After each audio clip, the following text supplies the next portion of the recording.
আসসালামু আলাইকুম সবাই। আশা করি সবাই ভালো আছেন। গাজার যে অবস্থা দেখতেছেন, আমাদের গাজা মুসলিম ভাই বোনরা যে অত্যাচার, জুলুম, নির্যাতনের শিকার হইতেছে, এটা তো সবাই জানেন। সেই পরিপ্রেক্ষিতে আমরা একটা আন্দোলনের ডাক দিয়েছি, যেটা হচ্ছে সারা বাংলাদেশ, সারা ওয়ার্ল্ডে যে স্ট্রাইক হবে ওইটা নিয়ে। এখন যেটা করলেন আজকে, ওইটা টোটালি মানে এটা কোনো আন্দোলনের ভিতরেই মানে যাচ্ছে না। কিছু কিছু মানুষ আন্দোলন সফল করতে চেয়েছে, ঠিক আছে, কিছু কিছু মানুষ এটাকে একবারে বিভ্রান্তকর পরিস্থিতিতে পৌঁছে দিয়েছে। আপনি যদি ভাঙচুর লুটপাট করে, সেটা কী ধরনের আন্দোলন হয়?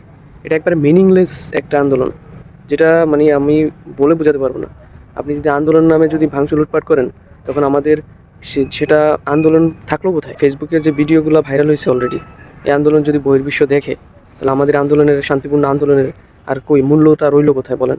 চুরি করে লুটপাট করে ফিলিস্তিনের জন্য প্রোটেস্ট, এটা কি করতে চাইছেন? এটাই বলতে চাইছেন না বোঝাতে চাচ্ছেন? এটা ফিলিস্তিনকে সাপোর্ট করে আলোচনা করা হয়েছে পৃথিবীর প্রায় সব দেশে, কিন্তু কোথাও এমন উন্মাদ, বোধহীন, হিংস্র, ভাঙচুর প্রবণ জাতি দেখা যায়নি। বাকিরা করছেন সচেতনভাবে, গ্লোবাল অডিয়েন্স মাথায় রেখে। যুক্তরাষ্ট্রে যে আন্দোলন হয়েছে সেটা অনেক শান্তিপূর্ণ আন্দোলন হয়েছে, সেটাতে এখন ট্রাম্পের গতি কাঁপতেছে। আর আপনারা আপনারা করছেন মস্তিষ্কবিহীন পশুর মতো এক আন্দোলন, যেখানে বাটা শোরুম গিয়ে প্রোডাক্টগুলা নিয়ে যাচ্ছেন।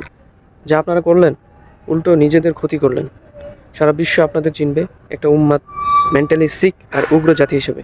বিদেশি ইনভেস্টররাও এই দেশে ইনভেস্ট করতে ভয় পাবে। অর্থনৈতিক চাপে পড়বো আমরা নিজেরাই। ধরনের আন্দোলন থেকে আমরা বেরিয়ে আসি। ভালো থাকবেন সবাই।